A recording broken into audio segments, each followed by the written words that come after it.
This is the Navigating Adult ADHD podcast, here to help you navigate and thrive with ADHD in adulthood. I'm your host, Zena, and I was diagnosed at age 36. As with many ADHDers, I have a rebellious and nonconformist style, and that means that there will likely be swearing in the coming episode. Please be mindful of any little people. Hello, my friends. Welcome back to the Navigating Adult ADHD podcast. So stoked to be here with you guys today. I can't remember. Of course I can't. I have ADHD. Did I tell you guys the grapefruit story? I don't know, but you're going to hear it again if I didn't. So the other day, my partner and I were going for a walk and we walked past a grapefruit tree. And I was like, oh my gosh, I love grapefruit. I really wish we had a tree, or we could make friends with somebody who did, or, buy them on the side of the road, like one of those fruit stalls. Anyway, we go in the supermarket at the end of our walk. We walk down there and I pick up a couple of grapefruit and I go to the checkout and I scan all the items and then I put the grapefruit on the belt and I'm standing there and I'm just blank. You know what I mean? When you forget the word. I was like, I could not remember the word for grapefruit. So in my head, I'm like orange, lemon, mandarin, come on. And I'm standing there staring at this fucking grapefruit. And it's the self-checkout. And eventually the person who's manning the self-checkout comes out and they say to me, are you okay? And I was like, nope. What is this called? And they pick it up and there's a sticker underneath it that tells you what it's called. I was like, oh, handy tip for next time. And so anyway, they're like, it's a grapefruit. I was like, okay, thanks. So I, pay for my grapefruit and my other items and I leave. I tell my partner and he thinks it's hilarious. So anyway, I posted about this on my Facebook page because I think it's quite funny. And it does happen quite a lot. And now it's interesting to notice I forget the word grapefruit quite often now, which is weird. I don't know if that's a thing. I don't know what the science is behind that, but I'd be keen to know. Anyway, I posted about it on my Facebook and quite a few of my friends, especially fellow ADHDers, shared their stories. And one of them, shout out to Jess, my friend Jess, who lives in Hawaii with her husband, Eric. She said that she went to the store with her husband once to buy some stuff and she forgot the word for underwear. And so she said to him, we need to get some vagina clothes. I love that. I just love that so much. So now instead of underwear, it is vagina clothes from here on out. Anyway, there is actually, if you search for it, I can't remember what account it was. I found an account on Instagram and then it came up on my TikTok as well, where an ADHD influencer had asked her listeners, or her followers rather, what they had used in replacement of words when they forgot. And anyway, it was hilarious. I did share that as well over on my Facebook if you follow me there. But that's not what we're here to talk about. I just wanted to share that funny story with you all. So a while back, I was coaching a client who wanted to find someone to share her life with. And she had met someone on a dating app and they were getting along really nicely, chatting back and forward quite a lot, and they were talking about meeting. Now, before they were able to confirm a time and a place to meet, he ghosted her. He went completely silent, nothing, absolutely no response. And as a result, she felt awful. She thought she must have done something wrong, that he didn't like her. She felt really hurt, really rejected. And she just decided he obviously didn't want to meet her. He can't have been attracted to her. He wasn't being genuine. He actually didn't like her. So as a result of that, she just quit dating altogether. Now, this is a story that I can really relate to because I avoided dating for over 10 years. I was terrified at the idea of putting myself out there, going on dates, and, the possibility of getting hurt or being rejected. So I just avoided it for a very long time. And that is RSD, rejection sensitivity dysphoria, at work. When we're so afraid of being criticized or rejected that we avoid certain situations altogether. And what that can mean is that we miss out on opportunities, or we perhaps don't even pursue the goals that we have because of that fear. Now, if you have ever sent a message to someone and noticed that they've read it, on the app, it now tells you, I don't know if I like this or not, but it tells you when somebody's read your message, right? And then say a day later, they still haven't replied. And you might start panicking, think, shit, have I done something wrong? Should I maybe have worded that better?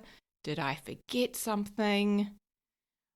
Or maybe you've had feedback in a meeting at work. You've had some feedback that you weren't expecting, and then you started thinking, shit, I've messed up. I should have known better. I've really let the team down.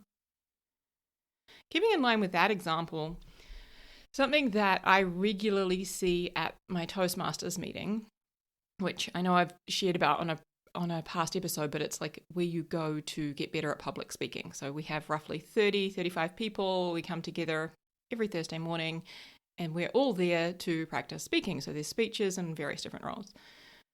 So something I see quite regularly, and actually it occurred yesterday in our meeting, was that somebody was getting feedback about the role that they had, and they made it mean that they were being, in their words, roasted and had done a shit job.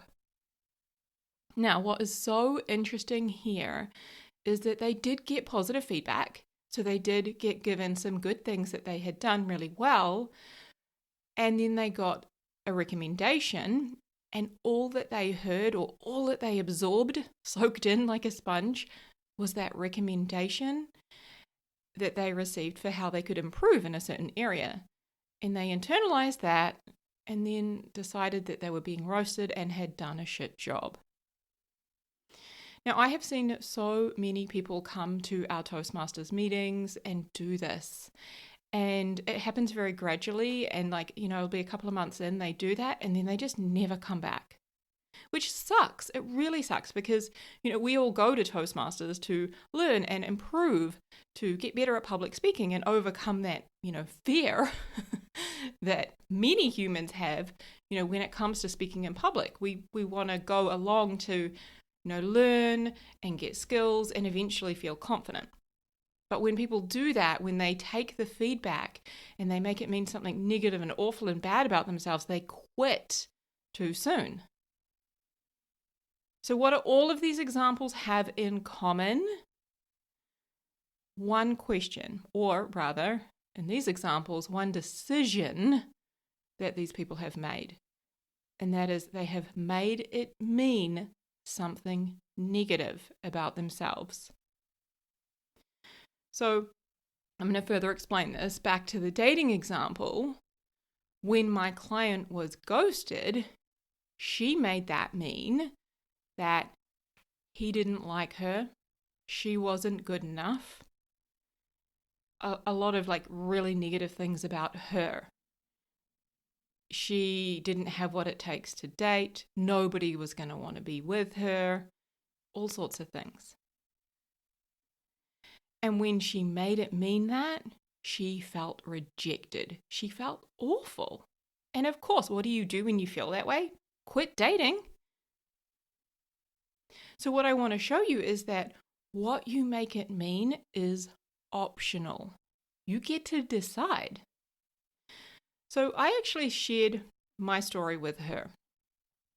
So years ago, and this is, I want to say, maybe 15 years ago? I don't know. But probably not that long, maybe 10, I don't know. But years ago, when I was playing with the idea of dating, I wanted to be with someone, but I was still so afraid, and that fear was really driving my actions.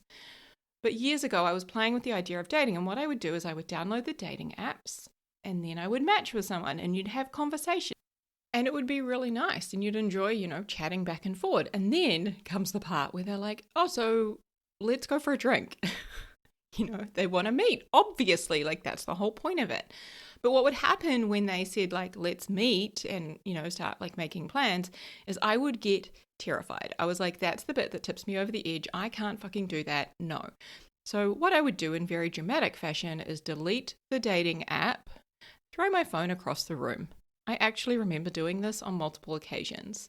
So effectively, I was ghosting that person. As soon as they started, raising the conversation of let's meet, should we go for a drink? that was too much for me and I couldn't do it. So I ghosted them. And I shared that with her because I was the one, who kept quitting dating and was ghosting people. And it wasn't because I didn't like them. If anything, it was because I liked them. But the idea of meeting them freaked me out too much. I couldn't do that. That was too scary. What if I got rejected? What if I got hurt? All of that came up. So what I want to show you is that what you make it mean is optional. Okay? She could make it mean that he was too afraid to meet her. He deleted the app because that was too much for him. He just wasn't ready yet. So I asked her to make a list of 5 things that it could mean that felt equally as possible in this situation. And I remember she included it could have been a family emergency or that he met someone else. That's possible. It could also mean he wasn't ready. So notice how her brain had made it mean he didn't like her, he was rejecting her. That's one option, but there's so many other options equally as possible. Let's look at those. Let's explore those. And here's why this is so important, because the meaning we attach to other people's words or actions, that meaning we attach determines how we feel. And then, depending on how we feel, it determines what we do. So when she made it mean he didn't like her, she felt rejected, she then quit dating. But when we were able to begin questioning what she'd made it mean and look at what else it could mean, she started to feel better. And she decided to make it mean he wasn't ready and went back to dating apps. As humans, we are meaning-making machines. We attach meaning to everything. The money in our bank account, the job we have, the amount that we weigh, the things that other people say to us, the weather. We give it all meaning by what we choose to think about it. So my friend, what are you making it mean? This is one of the most powerful questions that you can ask yourself on a regular basis, right? Whether it's you've been ghosted on a dating app, or you stand on the scales, or you check your bank balance, or somebody doesn't reply to your text message. What are you making it mean? Now, as ADHDers, we are often quick, myself included, we're quick to assign a meaning that is more so negative when things like this arise. So, for example, when your boss says, hey, can we arrange a meeting for next Friday? You might make that mean that you've done something wrong and you're about to get in trouble. Or when that friend doesn't reply to your message, you might make it mean that you've done something wrong and then worry about it for hours. So if that's you and if you can relate to that, and it is me, I'm going to share a story with you in a minute, but if that's you as well, then I want to offer an additional layer to this work for you. So in that relationship, if you feel safe to do so, then communicate it. So I will often tell my friends or my partner when I need more information and communicate that I've made this mean something negative. I'm feeling terrible. So here's my example. Just the other day, my partner and I were on a walk and he said to me, hey, this weekend I want us to talk about money. Immediately, I fucking freaked out. Went into panic mode. I was like, oh my God, did I not pay a bill? Have I not contributed enough this month? Did I do something wrong? Like my brain was racing and my heart rate shot right up. And so I told him, I said, hey, I've made that mean that I've done something wrong and I'm really panicking about that. Can you tell me what this is about? Or can we talk about it now so that I know if this reaction is warranted or not? And it wasn't anything bad at all. It was actually just in regards to taking a few days away, going on a trip and just making sure that our travel account, we've got a separate bank account for travel, had enough to cover it. That was it. It was nothing bad. If anything, it was actually something good. So just notice that and pay attention. And if you feel safe to do so, communicate it. Okay. So if your boss is asking for that meeting and you don't know what it's about, but your brain is like freaking out, ask for more information. Communicate. Look, I'm making this mean I've done something wrong or there's something bad that we're having to discuss. Can you clarify and potentially ease these worries for me? Right? Keep coming back to that question. What am I making this mean? It is a question I ask myself most days. A question that I instill in all of my clients, all of the women I work with. Right? I ask this especially when I feel anxious, worried, afraid, or have any not so pleasant emotion come up. So just this morning, actually, I was scrolling on Instagram and I saw a post for an upcoming event that I'm speaking at, and they had announced the first speaker. And he is an incredible guy and a very talented speaker, and he has accomplished a lot in his career, and I very much admire him. And I read his write-up that he had to provide. We had to provide our own bios. And I read his write-up, and immediately I felt anxious. And so when I tapped into that anxiety, when I asked myself, why am I feeling so anxious reading this? It was because I had made his little bio, his write-up mean I'd done mine wrong. And admittedly, I'd done mine very professional, not personal, and his was more of a life story. Mine was just a professional bio. And so as soon as I could see why, it was because I'd made it mean I've done mine wrong and I was feeling terrible for that. Then I could go, okay, mine hasn't been released. I've got time if I would like to change it. And I flicked off an email to the event organizer to say, hey, is it possible to change this? I think I misunderstood the memo, the instructions. And that's fine, problem solved, right? So back to the example of having a friend who's read a message and not replied. I think so many of us can relate to this. What else is possible in that scenario? Now, I am often that person, I'll admit. If you message me and I haven't replied, but you can see I've read it, I promise it is nothing to do with you. Right? It's probably because I got busy, I forgot, I wrote it down. I sometimes write it down to reply later, if my brain needs time to think about it, which often I like that time to kind of process and reply. I'll write it down and do it later. Right? Or I've just got busy, or I'm about to hop on a client call, or I'm about to do something else. So ask yourself, what else could it mean in this scenario? What else is equally as possible? Maybe your friend got busy. Maybe they forgot. Maybe they plan to reply later. Maybe they have a lot going on in their life right now. Maybe they thought they replied and they just forgot to hit send. Guys, I do that, and I have so many friends, because I got a lot of ADHD friends, who do that too. Right? It's all equally as possible. So play with this. I really want to encourage you, play with it this week. Ask yourself the question, what am I making it mean? And explore, what else could it mean that is equally as possible here? Okay? And don't forget, if you're loving the podcast, please leave us a 5-star review and help more ADHDers to find us. Okay? Huge love to you, my friends. I'll speak to you next week. Take care. Hey, friend. I know exactly what it's like to feel frustrated and confused with your ADHD, and to wish that you could better understand what the hell is going on in your brain. And that's exactly why I created my coaching program, Thriving with ADHD.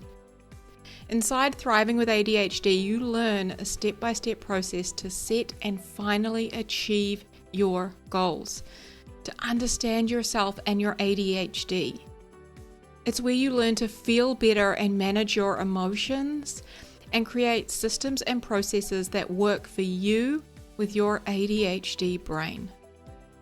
This is designed for you to learn how to thrive with ADHD so you can create the life that you were meant to live.